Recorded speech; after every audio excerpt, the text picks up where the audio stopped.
ওকে, so এখানে আমাদের সাথে আরো একজন সিটি ইউনিভার্সিটি স্টুডেন্ট আছে। সো আপু, আপনি একটু আপনার পরিচয়টা যদি দিতেন। আমার নাম জরিয়া সালভি।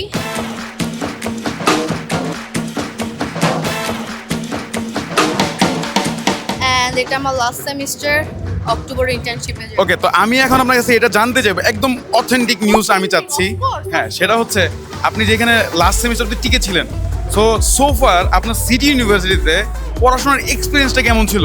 আচ্ছা, তো আমি একদম সত্যি কথা বলবো, সিটি ইউনিভার্সিটি পড়াশোনার দিক দিয়ে অনেক ভালো, Okay. বাট কিছু কিছু প্রবলেম আমাদেরও ফেস করতে হয় অ্যাজ এ যেমন? স্টুডেন্ট।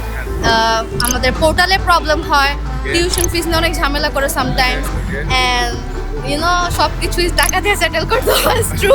সো ইটস মিন আপনি এটা বলতে চাচ্ছেন যে সিটি ইউনিভার্সিটিতে অনেকটা হিডেন কস্ট আছে। না, হিডেন কস্ট না, বাট এখানে হচ্ছে পেনাল্টি খেতে হয় বারবার আচ্ছা। উইদাউট এনি রিজন আমার কাছে মনে হয়। ওকে, লাইক কেমন, কোন type of penalty? For example, তোমার 100 রিঙ্গিত বাকি আছে, তুমি এটা নোটিস করো নাই, আফটার 1 উইক আরো 100 রিঙ্গিত অ্যাড হবে পেনাল্টি। আর এইখানে আলটিমেটলি পড়াশোনার পরিবেশটা কেমন, বা এখানে বাংলাদেশি কমিউনিটিটা কেমন আছে? হ্যাঁ, তা আমি বলি সিটি ইউনিভার্সিটি বাংলাদেশি কমিউনিটি অনেক ভালো, এখানে অনেক বাংলাদেশি আছে, সো ফার গুড। আপনি কি সাজেস্ট করবেন যারা বাংলাদেশ থেকে বর্তমানে সিটি ইউনিভার্সিটিতে পড়াশোনার চিন্তা ভাবনা আমার করতেছে? কিছু কথা আছে, Okay. যদি ওদের ফ্যামিলি থেকে সাপোর্ট থাকে, tuition fee? Tuition fees financial support থাকে, তারা যাতে সিটি ইউনিভার্সিটিতে আসে, ইভেন মালয়েশিয়াতে আসে। Okay. আদারওয়াইজ যারা থিঙ্ক করেন না আমি জব করে আমার টিউশন ফিস অ্যাকোমোডেশন দিব, ইম্পসিবল।